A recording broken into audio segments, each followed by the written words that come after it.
Everyone. Good morning. देखो, हम लोग राजा, किसान और नगर पढ़ रहे हैं और राजा, किसान और नगर में ऑलरेडी 2 लेक्चर कंप्लीट कर चुके हैं। आज जो है सो तीसरा लेक्चर है और आज हम लोग पढ़ेंगे मगध महाजनपद।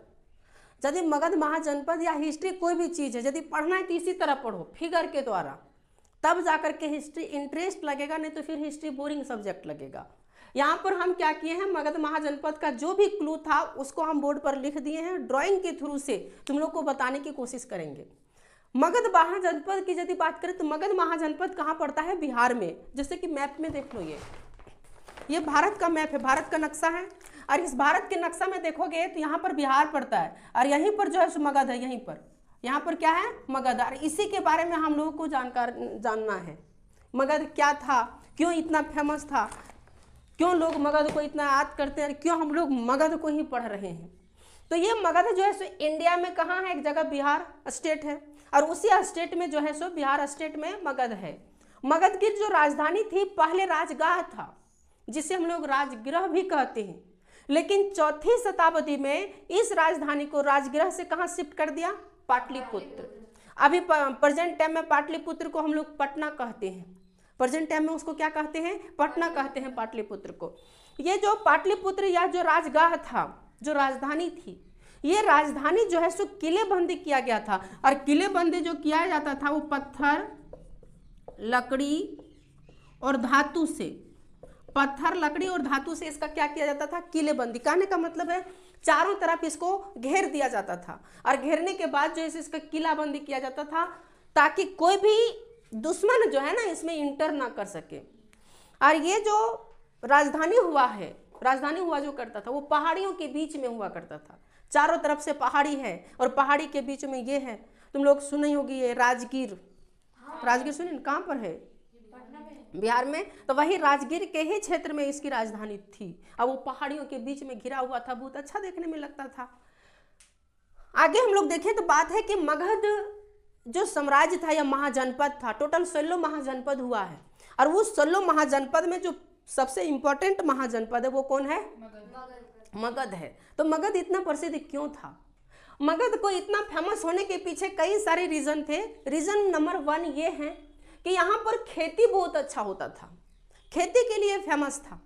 खेती इसीलिए होता था क्योंकि यहाँ से नदी गुजरती है, गंगा नदी, और गंगा नदी की बहुत सारी सहायक नदियाँ गुजरती है, जिसकी वजह से ये सब जो खाली क्षेत्र है, इस खाली क्षेत्र में खेती बहुत अच्छा होता था और तरह तरह की फसलों का खेती होता था। उत्पादन बहुत ज़्यादा होती थी, कृषि बहुत ज़्यादा होता था, जिसकी वजह से यहाँ के लोग धन संपन्न थे, भूखे नहीं मरते थे। कहाँ के लोग? मगध के लोग। अभी जैसे जहाँ खेती नहीं होगा वो भूखे न मरेगा। अभी झारखंड में पिछला साल अकाल हुआ था, सूखा पड़ गया था, तो सूखा पड़ गया था तो लोग खरीद के खा रहे थे। तो चावल की दाम पता चल रहा है 40 रुपये, 45 रुपये, 50 रुपये, इस तरह से। और जब खेती घर में होती तो क्या उतना महंगा चावल होता? नहीं होता। तो यहाँ पर खेती बहुत अच्छा होता था। दूसरी बात है कि यहाँ पर लोहे के खदान थे, लोहे के खदान, और लोहे के खदान में लोहे का भंडार मिला है और उस लोहे से बहुत सारे उपकरण और हथियार बनाए जाते थे, जैसे चाकू हो गया, कुल्हाड़ी हो गया, टांगा हुआ कुदाल हो गया, कुदाली हो गया, गैता हो गया, ये सब सबल उबल बहुत तरह की चीज़ें बनाई जाती थी। खंती उनती लोहा है तो क्यों नहीं बनाया जाएगा। और यहाँ से निर्यात भी किया जाता था, ऐसा नहीं कि सिर्फ यहीं इसका यूज किया जाता था, यहाँ से निर्यात भी किया जाता था, जिसकी वजह से इसको पैसे भी बहुत ज़्यादा मिल जाता था। तो इसके लिए भी फेमस था कौन? मगध महाजनपद। तीसरा फीचर्स ये है कि वहाँ के जो जंगल हुआ करते थे, ये जंगल है, हवा चल रहा है, ठीक ना, हवा चलने की वजह से उसका पेड़ उड़ रहा है। तो ये जो जंगल है, इस जंगल में हाथियाँ पाई जाती थी और हाथियों का उपयोग जो है सो सेना करते थे। एक जगह से दूसरे जगह जाने के लिए इसका इस्तेमाल किया करते थे, हाथियों का आवागमन हो जाता था, जिसकी वजह से उस समय, क्योंकि उस समय गाड़ी उड़ी नहीं था, जैसे आज जो है सो ट्रक उरक रहता है, आज जो है सो पुलिस वगैरह का देखना, जीप उप रहता है, उसमें गाड़ी में पुलिस वगैरह जाते हैं, लेकिन उस समय गाड़ी उड़ी नहीं था ना, तो उस समय क्या कैसे जाता? तो लोग हाथी पर बैठ जाते थे। हाथी भी इतना विशंबर होता था कि एक हाथी पर जितना पहुँचा सकता है पहुँचा जाता था। हाथी भी बहुत ईमानदार हुआ करता था। ये जो है सब सैनिक को ले जाता था, फिर सैनिक के साथ साथ सामान का भी आवागमन करता था, इससे सामान को भी धोया जाता था। एक जगह से दूसरे जगह सामान को ले जाना, ले आने का काम भी किसके द्वारा होता था? हाथी के द्वारा होता था।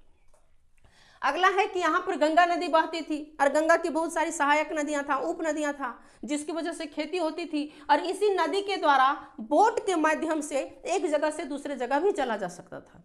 व्यापार भी किया जाता था नदियों के द्वारा, क्योंकि सामान को बोट के माध्यम से एक जगह से दूसरे जगह ले जाया जाता था, इसलिए भी ये फेमस था। देखो यहाँ पर मगध साम्राज्य में 3 शासक हुए हैं, बहुत महत्वपूर्ण शासक हुए, उसके बाद भी बहुत सारे शासक हुए थे। उनमें से पहला शासक जो है सो बिंबिसार, अजातशत्रु और महापद्मानंद। बिंबिसार, अजातशत्रु और महापद्मानंद। बिंबिसार का बेटा है अजातशत्रु। अजातशत्रु और इसका नाम है शत्रु रखा है, तो ये इतना बड़ा शत्रु निकला कि अपन बोपे को ये कैद कर लिया। अपने बाप को ही मारने का अधिकारी, मतलब अपने बाप को ही इन्होंने हत्या किया था, इसके मरने में इसी का हाथ था, उसको कैद कर लिया था। फिर जैसा इन्होंने अपने बाप के साथ किया वैसा इसके साथ इसका बेटा ने किया। इन्होंने भी अपने बाप के साथ किया था यही, जिसकी वजह से उसका बेटा भुगता। कहा जाता है ना कि तुम जैसा करोगे वैसा तुम भुगतोगे, वैसा ही यहाँ पर हुआ। ये तीनों जो है सो शक्तिशाली शासक थे। इसके अलावा भी शासक हुए। इसके बाद हम लोग पढ़ेंगे मौर्य साम्राज्य। मौर्य साम्राज्य में हम लोग देखेंगे चंद्रगुप्त मौर्य, फिर महाराजा अशोक सम्राट देखेंगे। तो यहाँ पर जो है सो ये सारे जो शासक थे वो महत्वपूर्ण शासक थे, शक्तिशाली शासक थे। और इसकी जो मंत्री होता था ना, वही नीति लागू करता था, वही नीति बनाता था। किसके मंत्री? ये सब शासक के मंत्री। और वो क्या करते थे? नीति बनाते थे। मगध महाजनपद में जो धर्म चलता था उस समय जैन धर्म और बौद्ध धर्म को लोग मानते थे, दूसरा धर्म नहीं। कौन से धर्म? जैन धर्म और बौद्ध धर्म। इसीलिए इस समय जैन धर्म और बौद्ध धर्म से कई सारी किताबें भी मिला है, बहुत सारी किताबें लिखी गई इसी टाइम में। ठीक। मगध शासन के जो सैनिक थे वो बहुत मजबूत हुआ करते थे, बहुत मजबूत सेना थे। तो इसके अलावा यदि हम मगध के बारे में देखें तो मगध में जो है सो तांबे के बहुत सारे औजार मिले हैं, लोहे के और तांबे के भंडार मिले हैं, जिसकी वजह से बहुत तरह के औजार बनाए गए हैं। कहाँ पर? मगध में। इसीलिए मगध इतना प्रसिद्ध महाजनपद था। तो कहीं एग्जाम में आ जाए मगध महाजनपद की विशेषता या प्रसिद्ध क्यों था, तो हम लोग बहुत तरह की चीज़ें लिख सकते हैं। क्योंकि मगध महाजनपद खेती के लिए प्रसिद्ध था, वहाँ पर लोहे तथा तांबे के उपकरण मतलब बहुत मात्रा में पाए जाते थे, जिससे उपकरण और हथियार बनाए गए हैं। वहाँ पर जो जंगल थे, हाथियाँ पाई जाती थी और वो हाथियों का उपयोग सैनिक लोग किया करते थे, सामान को आवाजाही के लिए किया करते थे। वहाँ की जो राजधानियाँ थी, किलेबंदी किया गया था लकड़ी, पत्थर और धातु से, ताकि कोई दुश्मन उस पर अटैक ना करे। वहाँ की जो राजधानियाँ थी वो पहाड़ियों के बीच में स्थित था। अब राजधानियों में राजा लोग बैठा करते थे। यही पहले राजधानियाँ राजगाह राजगृह था, बाद में उसे कहाँ कर दिया गया? पाटलिपुत्र। तो इन सारे चीज़ को बहुत तुम लोग लिख सकते हो। आई थिंक तुम लोग ये मगध महाजनपद समझ गई होगी। ठीक, इसको लिख लो।